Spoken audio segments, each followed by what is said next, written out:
And that'll do it for today's installment of Open Mic. Thank you so much for being here and making this show part of your day. Those are good questions, guys. What? I think we had a problem with our stream.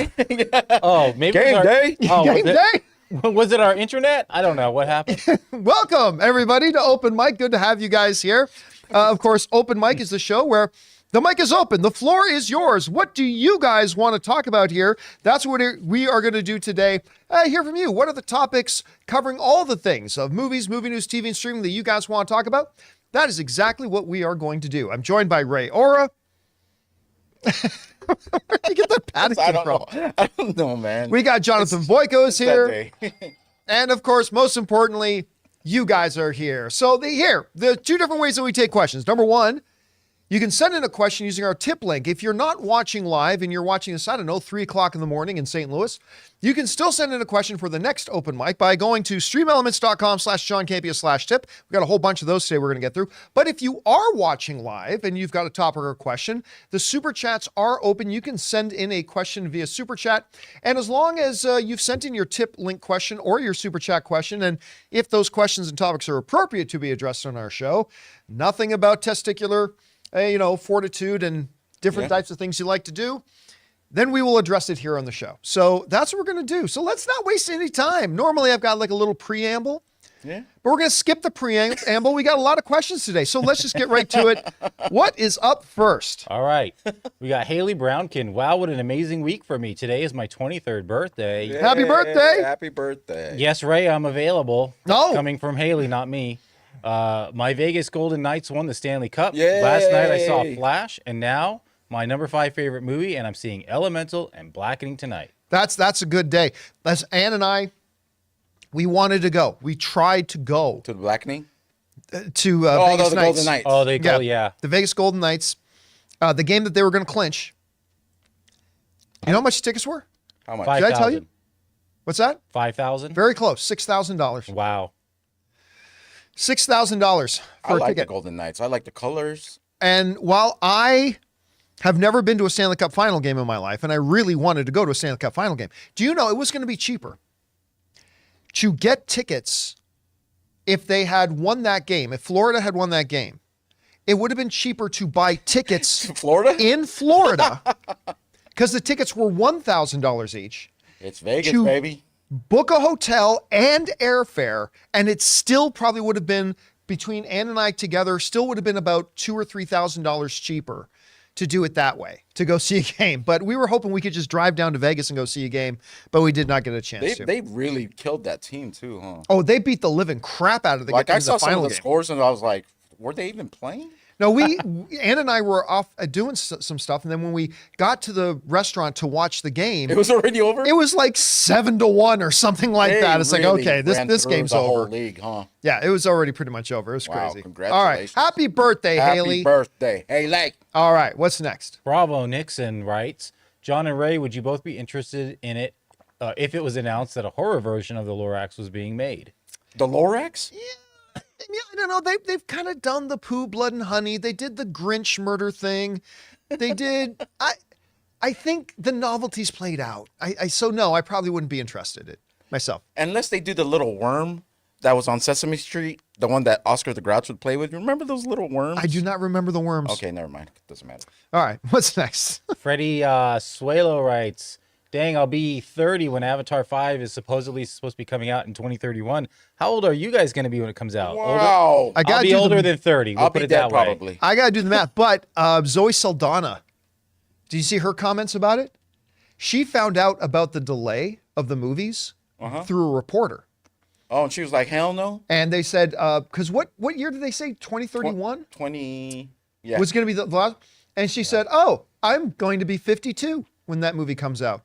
So, yeah, there's that. I have no doubt she'll still look good. Oh, and she'll look be great beautiful. till She she's still 90. can act Yeah. at that point. But our All world's right. going to look like Blade Runner, so it won't even matter. Yeah. What's All right. next?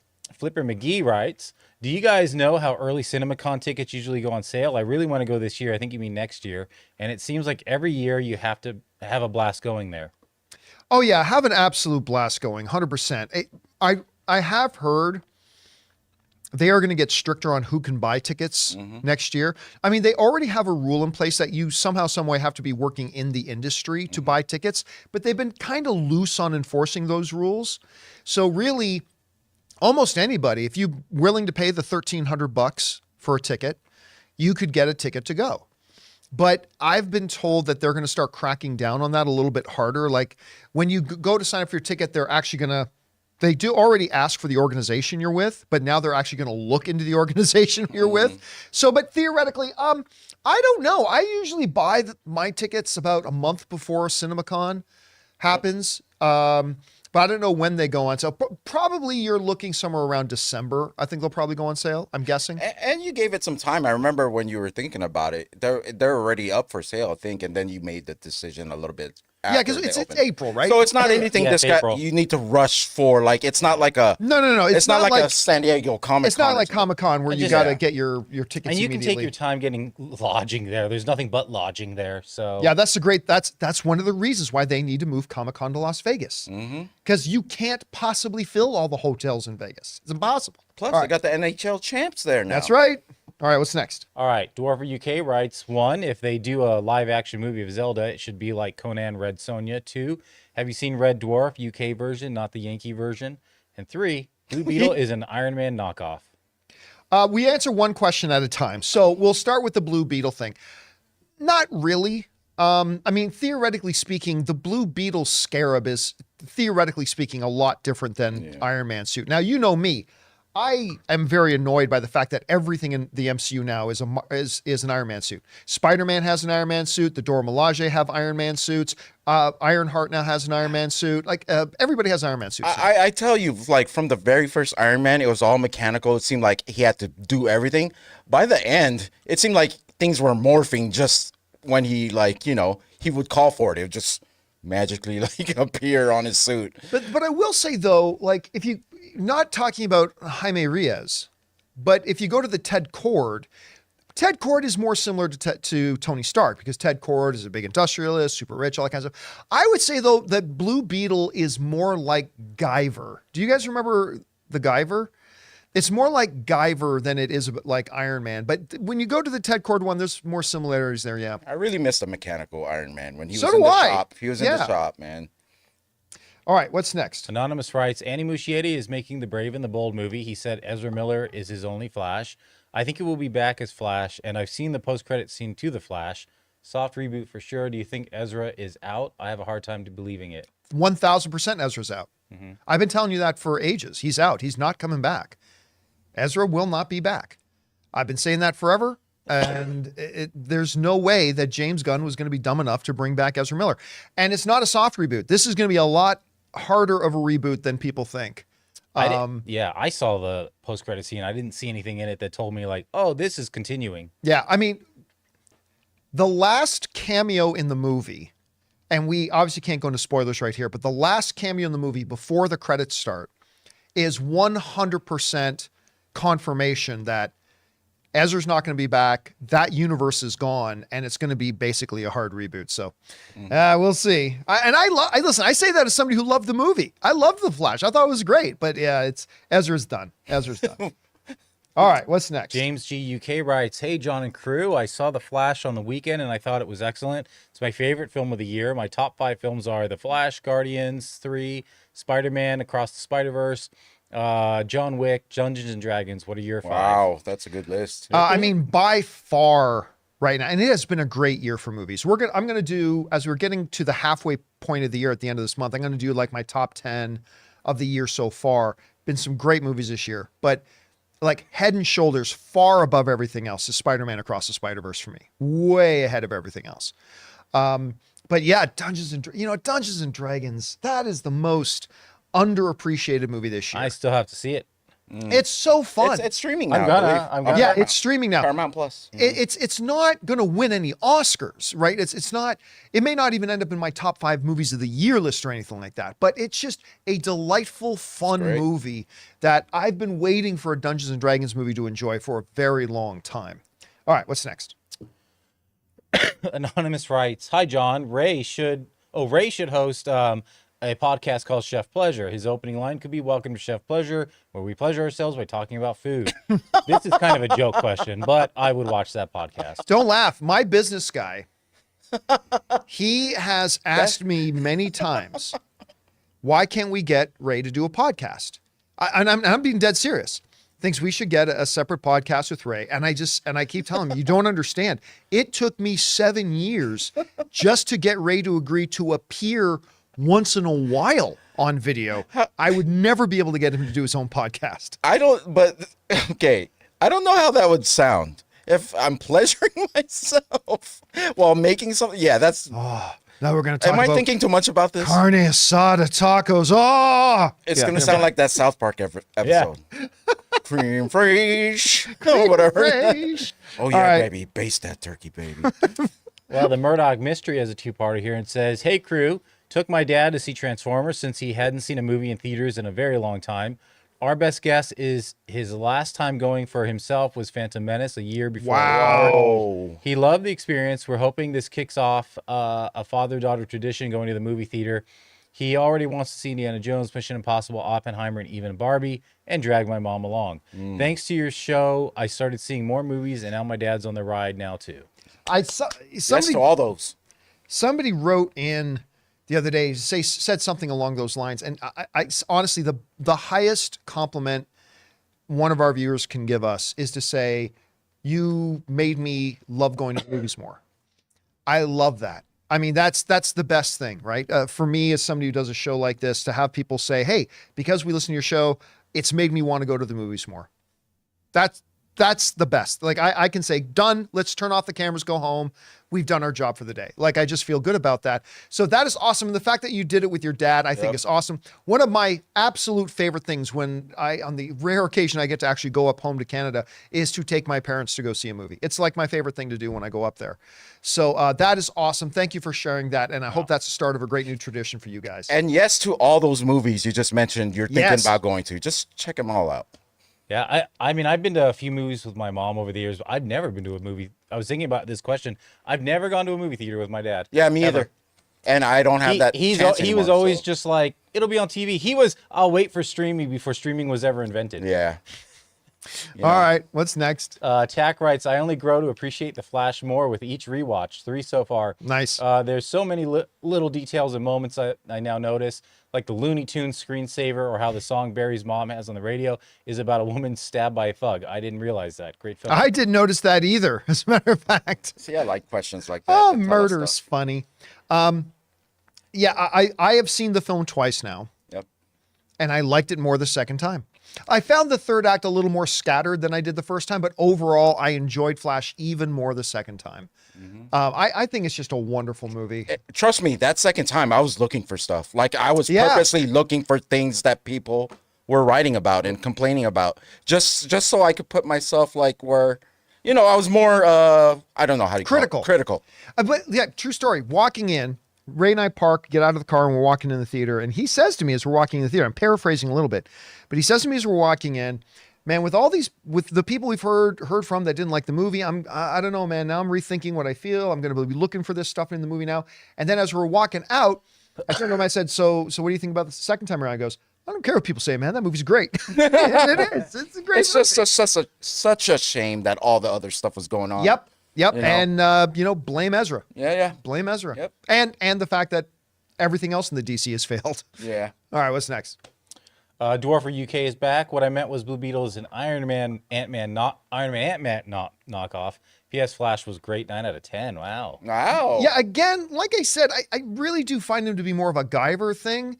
I just, the whole fact that it's an alien thing and that it does a lot of different things than the Iron Man armor does. There are some, again, I can't deny the similarity. There's always a knockoff too for every superhero, right? Sure. There's always a knockoff. Yeah. Go whichever you like better, then talk crap on the other thing. All right, what's next? All right. Oscar writes, I asked ChatGPT to make up its own DC Cinematic Universe timeline, and it ended with the 42-movie universe with a 3-part Justice League finale with a cosmic version of Condiment King as the big bad right after Darkseid was the villain in the previous JL movie. Awesome. James Gunn is listening. So here's the thing. Somebody the other day made a really great observation, but it's a truism about ChatGPT. ChatGPT is really more of a great, what's the word I'm looking for? Plagiarizer.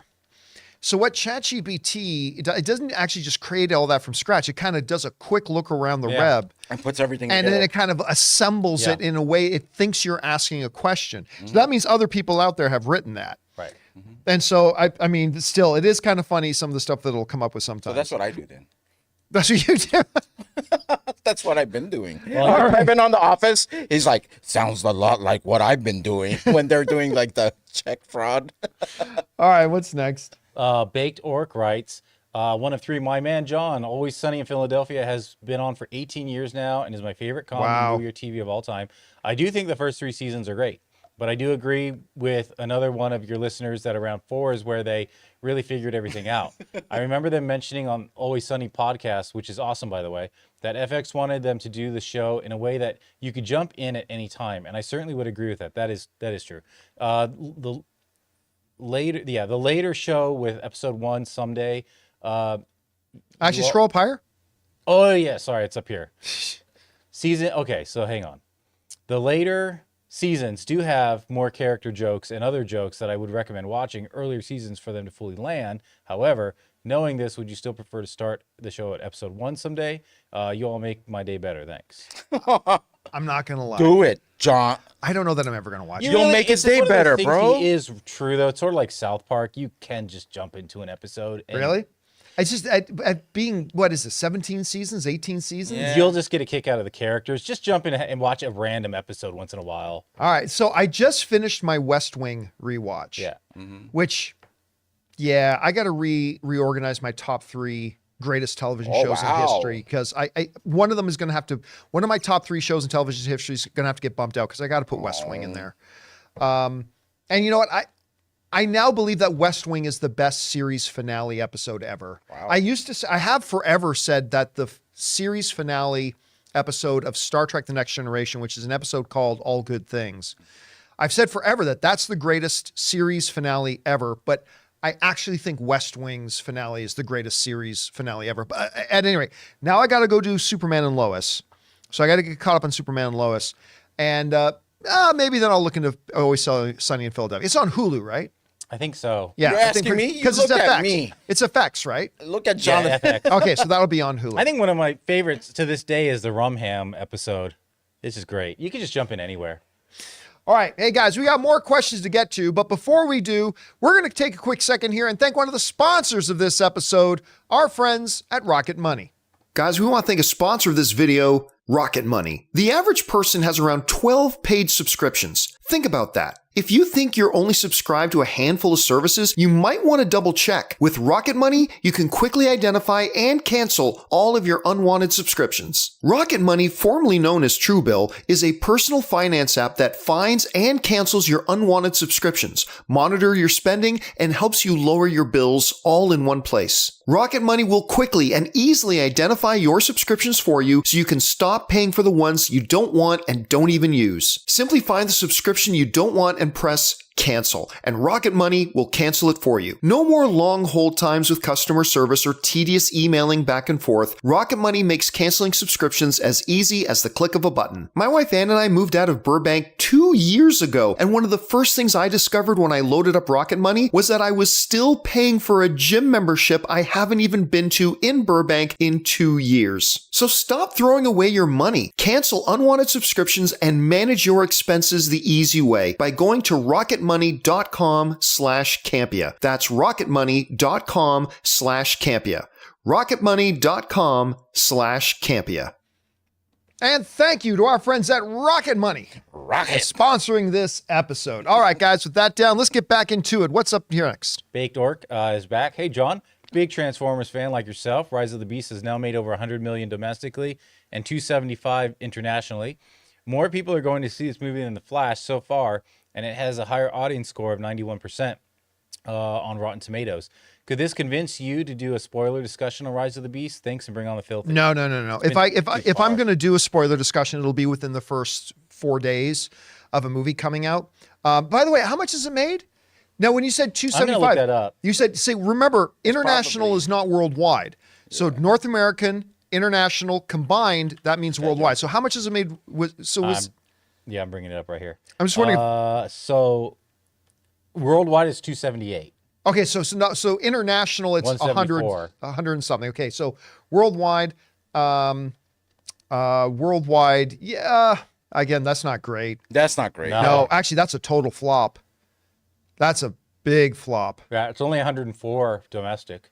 because it's now had 2 full weekends. Yeah. And it took like a 67% drop on its second weekend, which is, we didn't do a news story on it. We probably should have, but that's a huge second week drop off. 67% drop. It's is got to a be huge Bumblebee 278. for it to be anything that's And Bumblebee made, so that's 278 worldwide. Bumblebee made drop. 4 something. 467.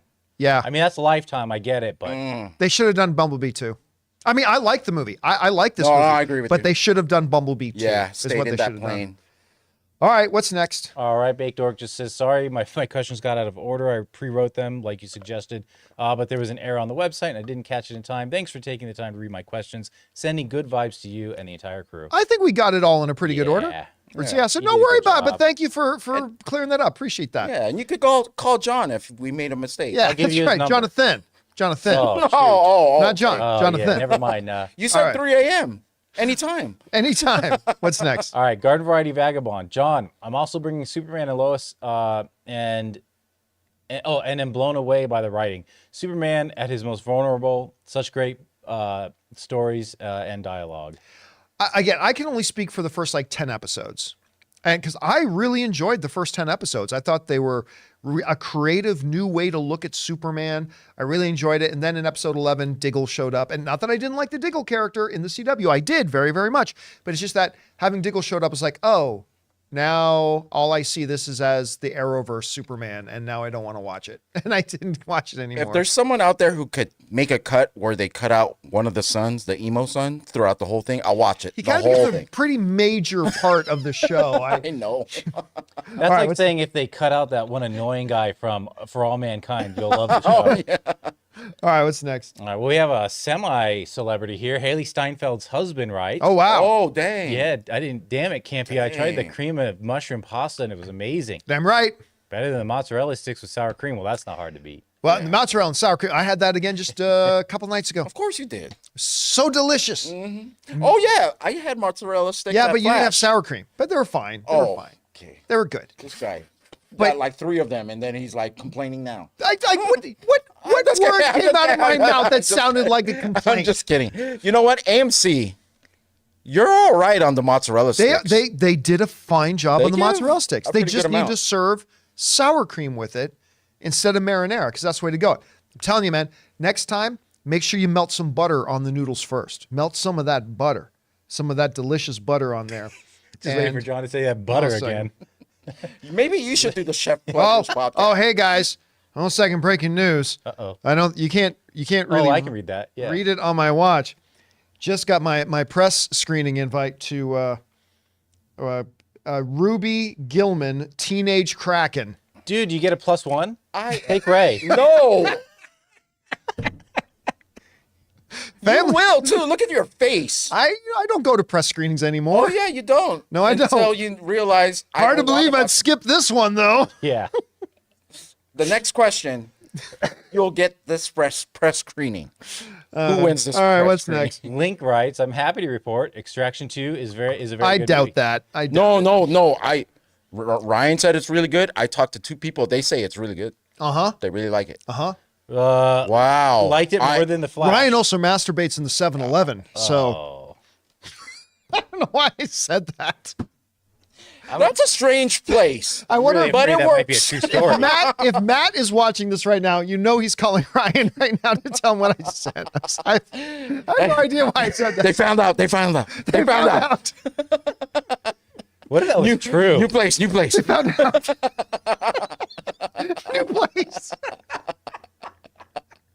The SWAT. Place. So it wasn't sour cream and mozzarella sticks this whole time? Okay. What was the question? I totally missed. Oh, yeah. Extraction 2, man. Take this seriously. Extraction 2. You're a Did you movie. say Expiration 2? Extraction 2. Extraction 2. Okay. So Sorry. link. Where did this go, and why are you He hasn't there? finished reading the question. Let him finish. I've only gone through one sentence. Link liked it more than Flash. Things they improved from the first movie: cinematography, character development, and interaction, story, and so everything, and plot. I even teared up a couple times during the film. I'm not gonna lie. I have no interest in watching it. Well, The first one was terrible. the second one, you don't believe in comeback stories? Like Kim Kardashian. I don't know why he said it that way. No. You knew I was gonna say that, No, right? seriously. Off the top of your head, have you ever heard of a sequel being really good and the first one not? What movies have done that? Star Trek. The first Yeah. Star Trek is Okay, terrible. okay. Wrath of Khan was good. I'm impressed that you know Rush that. Hour. You had an answer. Rush Hour. Okay. The first one I thought was terrible. The second one I liked a lot. Oh, The Godfather. Oh. I'm kidding. I love that series. Are you kidding me? Just the first movie was so bad. I mean, great action in it, fabulous action in it, but it was just a terrible movie. Okay. So I don't know if I want to waste another 2 hours of my time, and that sucks because I'm a big Russo brothers fan. I'm a huge Chris Hemsworth fan. Oh, did they direct this? One of the Russos wrote the first one. I think they also wrote this one, and I know Okay. their production company's behind it. But I thought the first That one was doesn't bode terrible. well. But I don't know. Maybe I'll give the second one a shot. All right, what's next? Ron McPaul writes, I'm very excited for the DC reboot and Gunn's vision, but I feel like it would have been smarter for them to take a few years off from making movies before the reboot. I don't think a year and a half is enough time to reset people's palates. Should wait till 2027. No. You got to start making money, baby. A year and a half is plenty. Look, they were able to come out with a Robert Pattinson movie, right? Somebody wrote to me today and said, how are they going to expect the audience to understand that when Superman Legacy comes around, this is a new thing? And my response was, they didn't seem to have any problem understanding it was a different Batman when Robert Pattinson's Batman came. Batman boy. Great movie will make you forget. Twilight boy, winning cures Yep. everything, right? So the audience confusion lasts for about 5 seconds. And then unless you're a blithering moron, you understand the concept. Oh, okay, so this is kind of a new story with a new Superman. It's not going to be that hard. And resetting palettes, look, it's going to take the first couple of movies to reset the palette. Time isn't going to do it. It's going to take a movie or two to reset the palette. Time will not do it. So you might as well. Now, I don't think they should, have Superman Legacy come out in December of 2023. No. But I think 2025 is perfectly fine. It gives well over a year after the last, a year and a bit after Aquaman comes out. And I think it's going to be perfectly fine. And I have no doubt James Gunn knows exactly what he's getting into. Yeah. I don't even say one or two movies. I think this is the movie where after we watch it, we understand this is a brand new. Oh, yeah. Everybody will understand it. And then I think people get on board. But it's going to take a movie to do that and to get people to put away the old baggage of the old DCEU and get on board with the new. Because, again, just a calendar is not going to do it, I don't think. All right. What's next? All right. Anonymous writes, I wasn't surprised the movie flopped after I attended an unintentional private screening of The Flash Saturday night. Despite the parking lot being full, no one besides my party was in the theater. I liked the movie. It deserved to be at least half full. Maybe you're in the wrong theater. Maybe you watched Karen Gillan, Teenage Kraken, or whatever the movie's called. This be the greatest movie ever watched. I mean, like, winning Oscars left, right, and center. All I know is that we went on opening night, and our theater was pretty full. Yeah, it was full. Yeah, that was a full Other theater. than the front row, which is always empty. Yeah, which is always empty, but it was pretty much a full house when we saw it. All right, what's next? Movies writes, rewatched The Batman recently. Good choice. Loved it, but feel there was a missed opportunity for Bruce at the end of the film. Should have had a short scene of him publicly announcing he would take on oversight of the renewal fund since it was his dad's project and got corrupted. I think it ended where it needed to end. Yeah. I don't think we needed an epilogue attached onto it like that. And I thought we reported that there wasn't any plans for a sequel, right? For a little bit, there wasn't any plans for a sequel until they saw the amount of money it made. No, that was Joker. Yeah. Oh, right. Yeah, okay. that was This Joker. one always Batman, had. they always planned on There was that being always a a plan? franchise. Okay. Yeah. All right, what's next? Cody Hunt Films writes, you know what would be hilarious is if the big motorcycle cliff stunt They keep promoting, and Mission Impossible Dead Reckoning was the last shot of the movie. Literally a cliffhanger. Literally a cliffhanger. That's pretty good. Right? Here's the thing. We know that it's not. I mean, we can tell you this because it's in a lot of the instant reactions that have come out. So the finale is the train sequence. The train sequence that we've seen in the trailer, that is one of the, I haven't seen it myself, so I don't know that that's the last shot, but apparently the train sequence is a part of the final sequence of the movie that heads into the end. So I'm assuming that the motorcycle jump happens much earlier in the festivities, if you will. I think I can't wait to see that on the big screen. Yeah. All right, what's next? All right, switching over to supers here. Talkie75 writes, the dream wasn't the shop, the dream was you. Elemental was the best rom-com I've seen since Trainwreck. Screw the losers who say it was too woke. Wait, why would Elemental be woke? I have no They'll fit that word anywhere. Yeah, Yeah, they'll just say anything's woke. Their mom's woke. Yeah, basically, people who use that word are mentally stunted, so it doesn't really matter. It's a beautiful film, man, and it's flopping hard. I mean, make no mistake about it. It's a financial disaster. We did a whole video the other day talking about the state that Pixar's in right now, what has led to the problems that they're having, and all that kind of stuff. And but they made a wonderful, wonderful movie, and that particular scene you're talking about made my wife, like, I got choked up, made my wife cry. Yeah. It's an absolutely beautiful, beautiful film, wonderful comedy, great. I mean, really, the first really true rom-com animated film I remember seeing in a long time, and they just knocked it out of the park with it. They did a great job with it. All right, what's next? Okay, we've got Brandon who writes, I think another reason Flash flopped that not many are saying is that WB did 3 rounds of free IMAX fan screenings. So why would those people pay to see it if they already saw it in IMAX for free? At most, you're talking about $2 million worth of tickets. I mean, at most. It really didn't impact it that much. It's not the difference between a $55 million opening and an $80 million opening. We're talking about very limited number of screens, all that kind of stuff. So ultimately, I mean, the whole idea about those advanced fan screenings is to get a bunch of people excited about it and get them to tell 15 of their friends, because that's more effective than commercials. So that's the whole idea behind it. And we've seen many movies use that the advanced fan screening technique to great effect many times. But it may not have worked so great this time around. All right, what's next? All right. Sam Fisher writes, as a non-fan, thoughts on the One Piece trailer? Oh, I haven't watched it. I haven't either. Yeah, I don't have any. I'm really sorry. I haven't seen the series, so there was no push for me to watch. I'll check it out, though. I'll check out the trailer just to see if it looks like something I could get into. Yeah. But I haven't seen it yet. All right, what's next? Brandon writes, glad you love Flamin' Hot. I really enjoyed it. It's so good. I'll finish it tonight. You know, Ann and I, we got home a little bit earlier than we thought, and we had a little bit of time to kill. And we said, you know what? We looked at the running time of Flamin' Hot. It was 1 hour and 35. Yep. We're like, all right, let's pop it on. And I loved it. I thought it was really great. I know you would love pinball too if you ever freak. All right, see if I get around to watching that. I still don't even know where it is. I don't know either. Yes. Doesn't matter.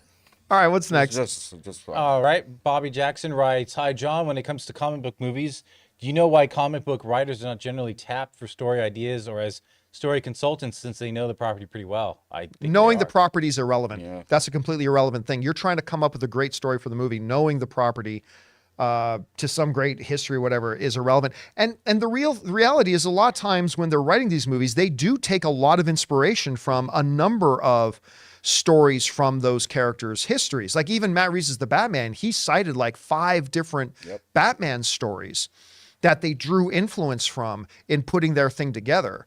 And so, yeah, there's really no need to go in there. A lot of times these directors will, like, we've seen pictures of a number of these directors, like they'll literally go to Warner Brothers and DC offices and walk out with like 4 crates of comics, and they'll read every single page and all that kind of stuff. But at the end of the day, there's really no point in having one of the comic book writers there. It's just, unless they're also going to be a screenwriter, but writing, as many comic book writers have said, being a screenwriter is a very, very different thing from being a comic book writer. So yeah, there's that.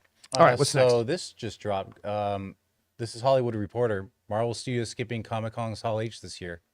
Wow. Well, I guess we're going to have to talk about that tomorrow. Yeah. Okay, I won't be here tomorrow. All right, what's next? Gabriel writes, how can a reboot solve DCU? In the new DCU, if there's low critiqued films, are we going to just reboot again? I'm excited for DCU, but just curious. You got to read that again. I didn't understand a thing. So basically, like, how's the DCU? How's the reboot going to solve the Yeah. DCU? It's the only thing that can solve it. Yeah. Listen, you've now brought in brand new leadership and brand new people that are going to be running everything, brand new people telling the stories, all that kind of stuff. So you have an option. Do you stick with the existing storylines that have failed and has all this baggage attached to it now and all this negative perception from the average movie-going audience? It's a story thing that they've tried to do for 10 years and it didn't work. It just didn't work. And this is me saying, this is a guy who liked almost every single movie they put out, but it did not work. So what are you going to do? Well, just keep going with it. Well, that's not going to solve the problem. Look at the box office returns for the last number of DC films. Not one of them made over $400 million.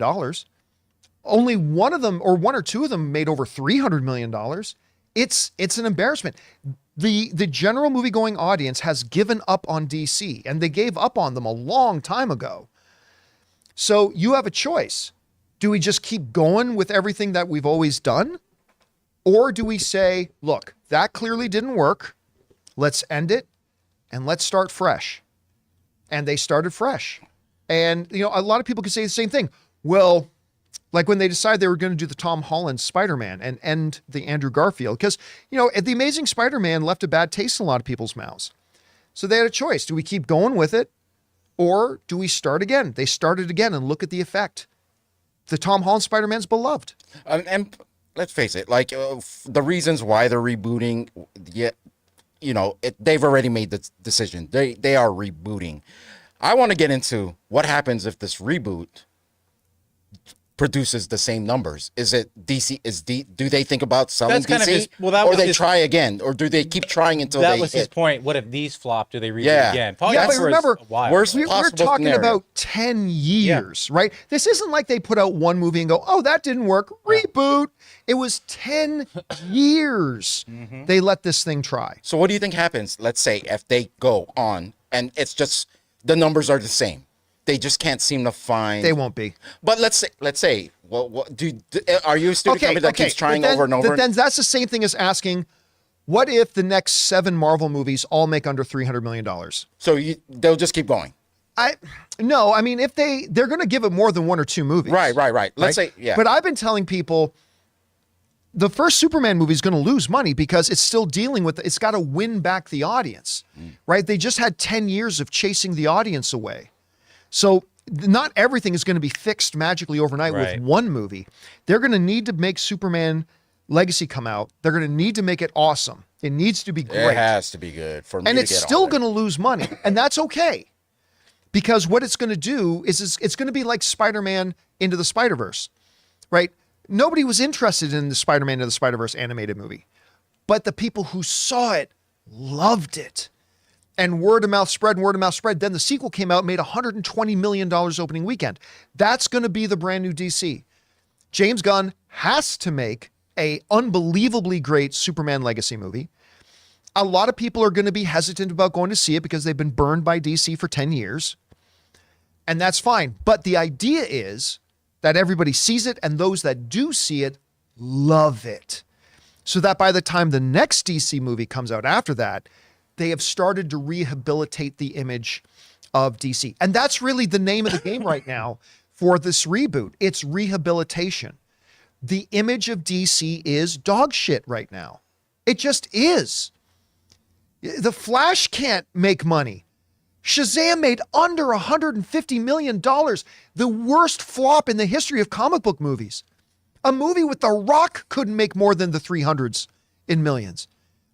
I mean, it's just the way it is. The image of DC to average movie fans is total garbage right now. So the mission now is rehabilitation. And it starts with that first movie, Superman Legacy.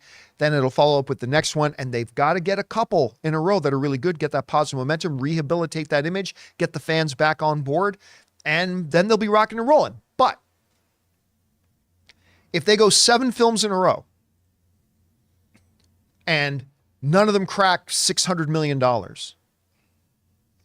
Yeah, then they got to pull the plug. We're talking like 7 years from now. Yeah. right? But I'm You just know? saying, it's interesting to think what a company does at that point, where if they matched up the movies that came out and they're just making the same amount, even if they're good movies, it's like the numbers are still the same. What does that say about DC? Maybe the property. You're not itself. growing your audience. Yeah. We'll see. It's going to be an adventure. It's going to be a ride. All right, guys, we're going to take just another break here for a second and thank a couple of more sponsors of today's episode. Our friends at BetterHelp and, of course, my mobile service provider, Mint Mobile.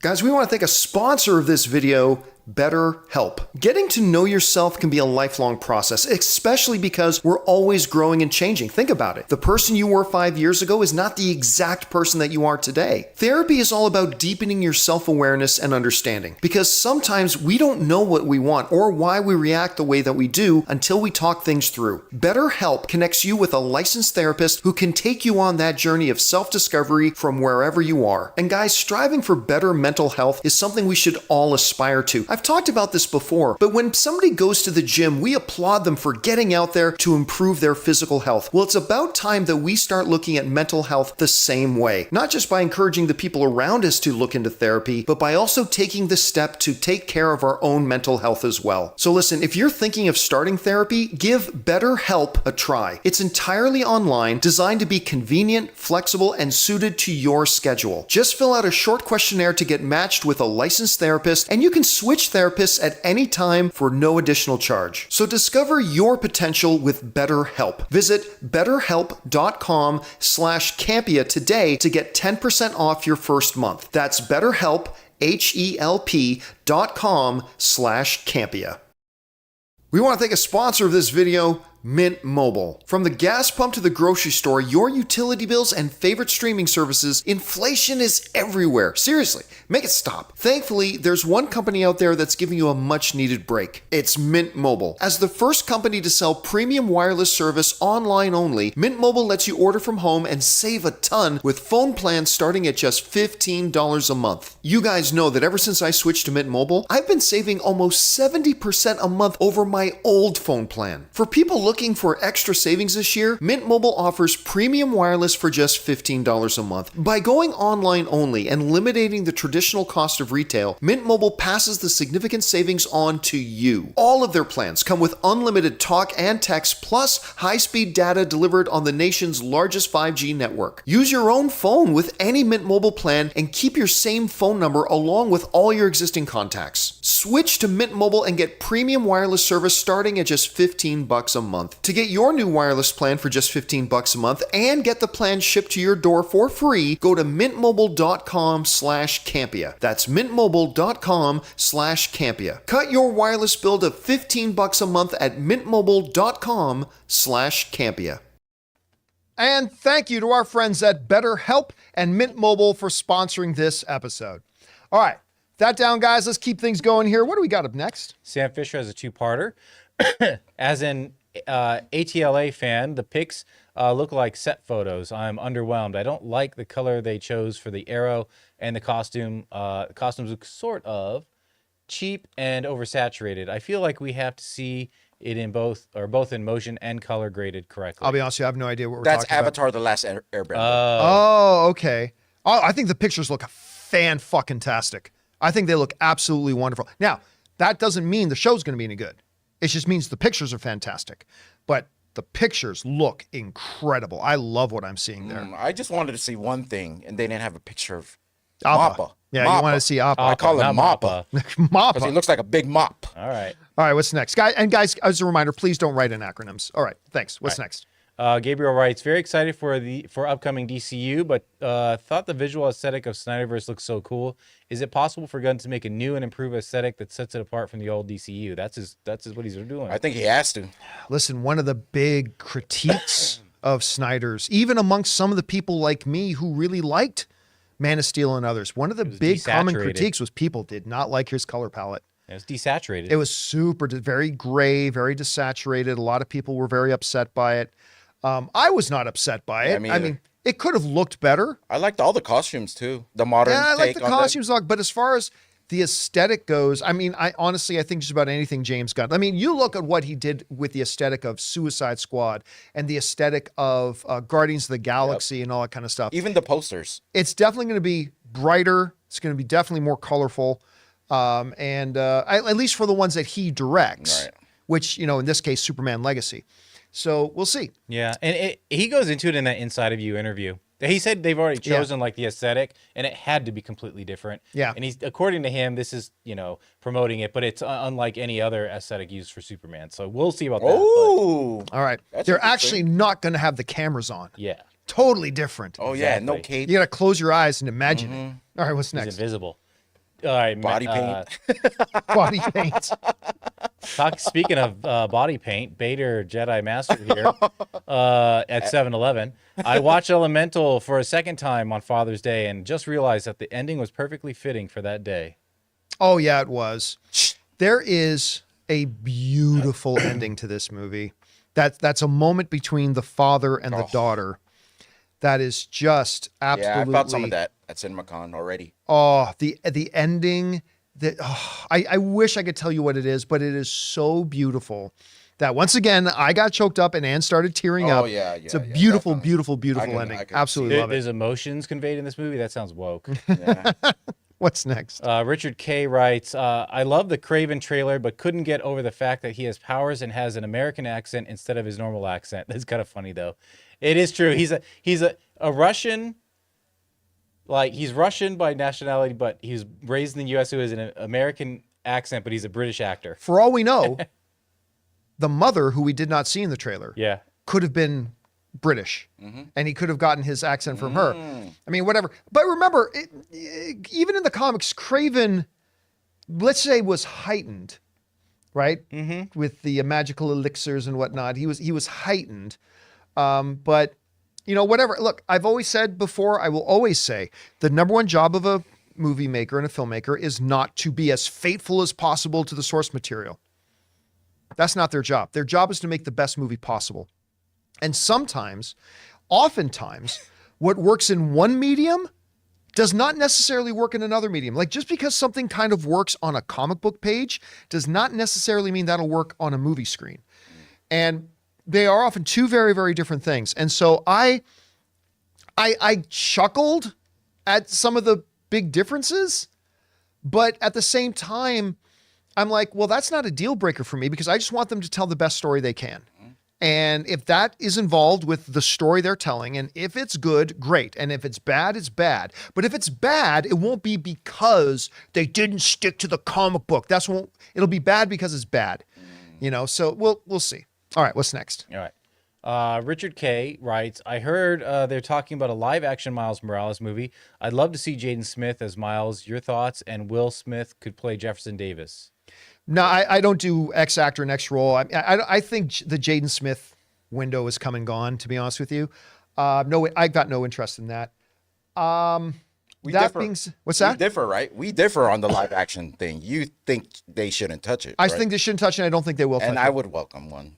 Yeah. To be honest, I would like to see. I don't think you're alone. I think a lot of people would welcome it. I think it would be a very dumb decision on their They'll part. sell right a now. lot of those Nikes, whatever Nikes they put on him. Got news here. They've already sold out for them without there being a live action film. And literally had to win a lottery just so she could have the privilege of buying the pair. And you won't know what she did, right? Yeah, she won. Because she's a natural born winner. She is. That's Love why you, she got love me. You, love you. That's why she got me, man. She just wins. That's where I question things. I'm the prize, man. I'm the prize. Mozzarella and A mozzarella Italian prize. That's me. Woo! All right, what's next? okay. You really did you Ric Flair that? Woo! Well, Jesse has a turtle. Styling and profiling. Woo! All right, what's next? Jesse has Up a and turtle. down. Sorry. No, it's a fine. Jesse has a turtle writes, do you guys use popcorn seasonings and toppings? No, that's a sin against God, the creator Only of the butter, universe. baby. Only butter. And sometimes jalapenos. No. Oh, I will eat that right in front you of your put face. jalapenos I will on your turn my popcorn? theater seat and I'll eat that right in front of your face. Why? I can't anymore. I'm starting not to be able to take a lot of hot things anymore, but I'll try it every now and then. I'll eat a jalapeno and just eat some. What? You know, there's cups of jalapenos there, I've done right? that What else before. are we using them on? So I just put them in the. I don't know. I think you rub Plus them the on your juice balls goes or on the something. I have the no juice goes idea. on the popcorn. I've had it before. You've had it, right? Oh, that sounds I revolting. know, I know. Oh, that sounds disgusting. All right. What's next? Richard K writes, over under 60% Indy dies in Dial of Destiny. Either that or literally the chariots of heaven come down and just take him up. I mean, I'll go over 60. I don't think it's a 90% thing, but I'll go over 60. I think the ball actually gets him this time. The ball comes This time back. the ball wins. ball comes That's a back full and gets circle him. right there. Well, he it's a doesn't full make it. circle. The ball is a full circle. It's a Yeah, full yeah. circle. There you go. And Rolling he crushed down my Main ball. Street, New York, and it runs him down this time. I finally found you. You can only run for so long, old man. It's on top of one of the buildings that's looking down. Just waiting. All right, what's next? All right. Metalcore452 writes, why no coverage of the first trailer for the live-action Netflix adaptation of One Piece? It's been trending for days, and even Variety reported on it. Because I don't care about it and I don't watch it. I'll say this. I'll watch it after we stop, just to watch it, just to see, you know, because I'm not familiar with And by the animation. way, me saying I don't care about it is not in no way me suggesting that you shouldn't care about Yeah. it. That's not me trash talking it. I can't trash talk something I haven't watched. I'm not trash talking it. I have no interest in it. I don't watch it, and we generally tend to cover stuff on the show here that interests me. But for you, I'll do it. But for you, Ray will do it. Yeah. All right, what's next? All right, Jesse has the turtles back and writes, also just started D&D finally. How long did it take you guys to figure out all the mechanics and what characters are you guys using, if I may ask? I think he means like a real D&D. Yeah, like a real dungeon. See, it's almost impossible for me to say because I started playing when I was like 12. And that was back when we were using the paperback books, and it was a very simplified where you literally rolled dice to come up with your characteristics and stuff like that, all your traits and everything. My So first game was with you guys when Yes, it we started. was. Yeah. And I broke the game kind of you kind of did because yes. I thought outside the box. That's my one suggestion. Whatever route you see in front of you, try something completely different. Yep. See but if you it ended up being very effective. Yeah, it did. Yeah. Yeah. So, I mean, listen, here's one of the problems with, and I say this as somebody who loves Dungeons and Dragons. One of the problems with a lot of modern day tabletop role-playing games is the sheer complexity. Because I literally have 8 D&D books, like, and like all about this thick. Just the basic rule book is like that thick. And that's one of the reasons why my favorite role-playing game system of all time is West End Games' Star Wars system. It was a very simple D10 system. There was a difficulty number. If you rolled above it, or it was a D6 system. D10 was the DC Heroes role-playing game, but it was a D6 system. There's a difficulty number to do something you're trying to do. If it's a blaster skill, your blaster skill is 4D. That means you get to roll four dice. And if you roll higher than the difficulty number, you succeeded. It's a very simple, intuitive kind of approach, and that's why I like that system better. Can I tell this writer real quick what happened? Like, okay, Anne was the headmaster, and she had like a dragon. Game on top- master. Game master. She had a Headmaster. She had a dragon on top of the thing, and we were starting out our journey. And that dragon was supposed to be. She was telling me at the end, the main, bad Yeah, guy. the dragon was supposed to beat us. Yeah. So like we didn't have enough skill or weapons, but I remember I bought sticks and rope because just in case we climb something. So I said, let me tie this rope around the stick and javelin it to the dragon. And we just kept getting these good rolls, and we took it down. And she was like, I don't know if I don't know what to do now. No, because Anne literally told us afterwards, this is not the way the story is supposed to go because we Yeah, and I Ray thought so. figured out a way for us. I mean, it's more involved in the way than just Ray throwing a stick at a dragon. Believe me, it was more involved in that, but he had figured out a way, and with a couple of ridiculous, like some natural D20 rolls, we actually ended up beating the dragon. So it's like, okay. And Anne was like, I need 10 minutes to myself to figure out what we're doing next. And she had to go off to kind of refigure the story. that was great, man. it was Best moment ever. All right, what's next? All right, Joel Rolston writes, hey guys, last time I went to a theater, my chair was a recliner. Can't go back to those terrible stiff chairs anymore, even if it's an IMAX. John, what's your favorite theater seat? I feel the same. 100%. AMC Prime Theaters ruined me. That IMAX was so bad for me. Yeah, I mean, you know what? For non-reclining seats, the IMAX seats aren't that bad. But I mean, once you're in an AMC prime leather motorized reclining seat, you don't want to go into anything else. And that's why when we went to that Cinemark theater, and they had them as well. It's like, okay, this is great. That is but yeah, that's the problem with going into one of those theaters, that they ruin you for everything else now. But I love them. Well, even the standard, like the AMC 6 that's in Burbank by the Barnes & Noble. All leather recliner seats. Yeah, they're narrower than the Prime or the Dolby, but they still recline. It's great. Yeah, but the wonderful. table, man, game changer for me. Yeah. Yeah, that's the one advantage the Cinemark theater had over the AMC that's one. like They every seat had a swiveling tabletop. And never for you. got in the way too, which was, I Nope, was amazed. never got I was in anybody's looking at way. it, I was like, what the heck? Yep. How did I get in the way? That's the seats were a little better in AMC Prime, Yeah. but that tabletop that Cinemark has, Game changer. All right, what's next? Johnny got Lost Rights. Finally watched Flamin' Hot. Liked it. Thumbs up. Yeah, really. Again, it's not going to end up being in my top 5 favorite movies of the year or anything like that, but a wonderfully charming, but most importantly, it's a really inspiring movie. And I think that's the big thing. I think if you watch this movie, you're going to come away from it feeling inspired to do something. And that's a pretty rare thing for movies. All right, what's next? Okay, Junis writes, I quite liked Flaming Hot, but learned that the story was totally made up or false. What WTF? Unless your name is Weird Al, you shouldn't fake history, right? I read a completely different article. Yes, any based on a true story they're gonna take movies some liberties. always Yeah. take liberties, 100%. But the articles I read said several of the major turning points were actually based on fact. Like that this key event happened, which led to this key event, which led to this key event. A bunch of stuff in the middle, they'll dramatize it, but that's all movies. Again, if I wanted to watch a documentary, I'd watch a documentary about it. I was watching a movie, their job is to entertain me. Don't say this is a 100% true story. Say it's based on a true story. Totally good, and they made a wonderful film. And me being a documentary buff, the only time where you should let the noise get to you is if the actual person said, yeah, this is nothing like the actual dude. Yeah. That's why pinball is great, because they actually had the actual dude Telling in the story. Yeah. Yeah. All right, what's next? Okay, Michael Myers 0003 writes, thoughts on Sasha Kaye meeting Saffron about her Supergirl future, and is it possible for her to return to the DC movie crossover like Crisis on Infinite Earths? I never want to see another Crisis on Infinite Earths. I'm her. so over the fucking multiverse Yeah, bullshit. I am so over it. And don't get me wrong, I love Spider-Man Across the Spider-Verse and all, but I'm just over it. They need to get this fucking thing behind it, because right now all 3 movie franchises are doing it. MCU is even calling it the multiverse saga. Flash with DC with the multiverse nonsense. Sony's Spider-Man Across the Spider-Verse, which is my favorite movie of the year, but I am so fucking tired of multiverse weak, lazy storytelling. I'm ready to move past it. Listen, Sasha Kaye did a great job playing Kara Zor-El or Supergirl in Flash. She did.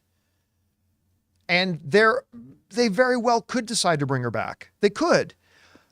But there's no need to bring her back. And with this movie flopping, it might be better for them to move on with a fresh face. And that's not her fault. Not her fault at all.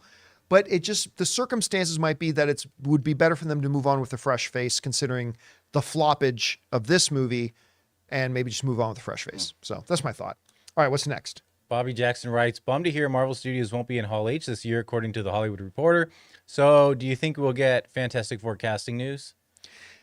The thing is, over the last couple of years, Marvel's biggest announcements tend to come out of nowhere on a random morning. Have you noticed that? Because they certainly have been dropping big news at their bullshit failure conventions. Like, their D23 was a fucking joke. Their Star Wars celebrations are a shell of what they used to be. I find the last couple of years when any of the Disney properties are making the big announcements, they happen to come randomly on a Tuesday afternoon. Oh, did you just see in Variety they've reported this? So yeah, I think we're going to get Fantastic forecasting fairly soon, but it won't be at any event. It's just going to come on a regular day when we least expect it. Now, I do believe James Gunn is going to take advantage of Marvel not being at Comic-Con, and I think they're going to blow everybody away. Bomb after bomb after bomb. Yeah. What happened last time? How to work out the last time I said that? Not so well. Yeah, let's not. It's happening. Hold your horses. All right, what's next? All right. Balky. Oh, Missed you from that TV show. Oh yeah, Perfect Cousin Strangers. Larry. Yeah. Cousin Larry. Bulky writes. By the way, Cousin Larry was Yeah. She-Hulk's dad. Yes. One of the better parts of the show. I enjoyed Flash, but the mental health joke was so, it was so odd, especially given everything happening with Ezra. Was I the only one thinking this? No, it took me out of the movie.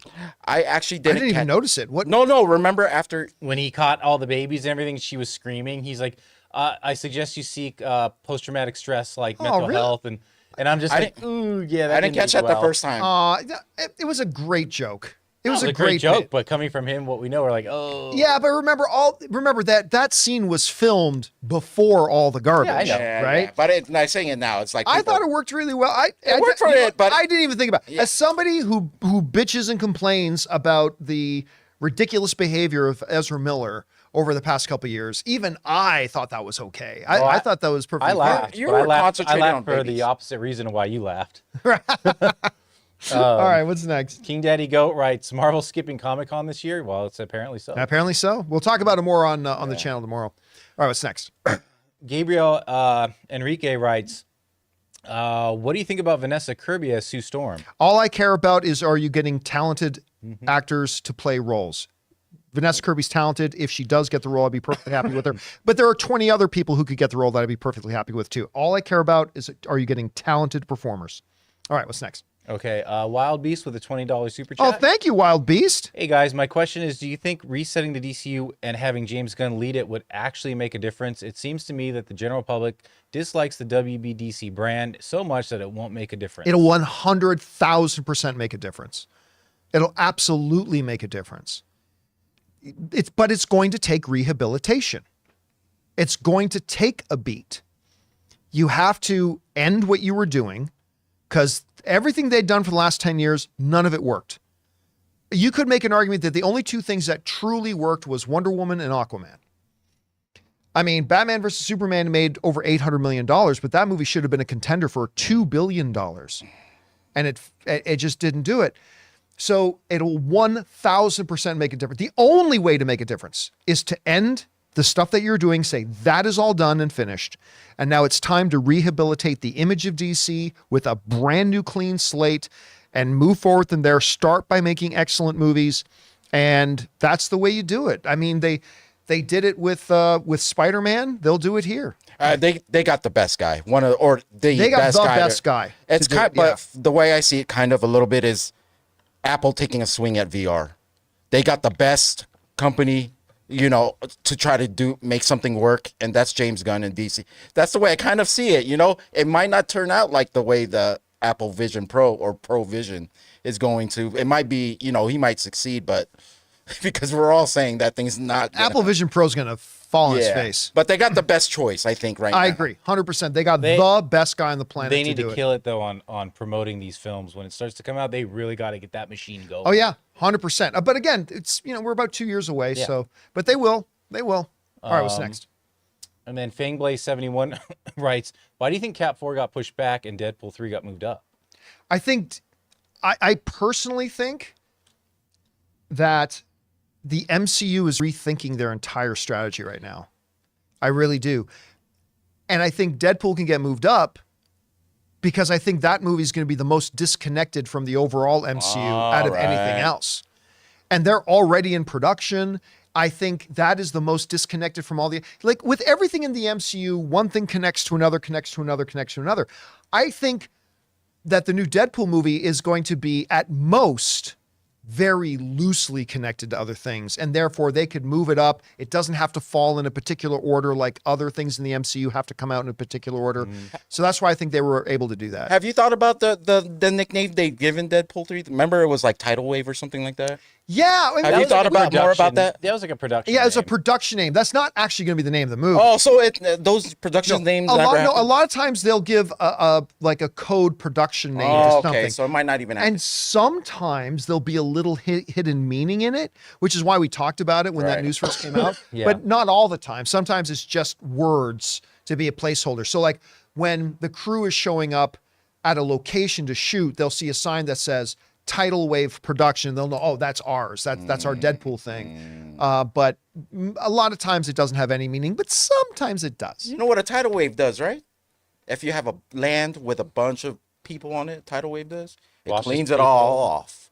It's like a clean I thought you were slate, gonna say, baby. you know what a tidal Clean wave does slate, to a baby. Cleansing toad? fire. Clean slate, baby. I thought you were gonna say, you know what a tidal wave does to a toad? Oh. Same Same it thing does as to everything else.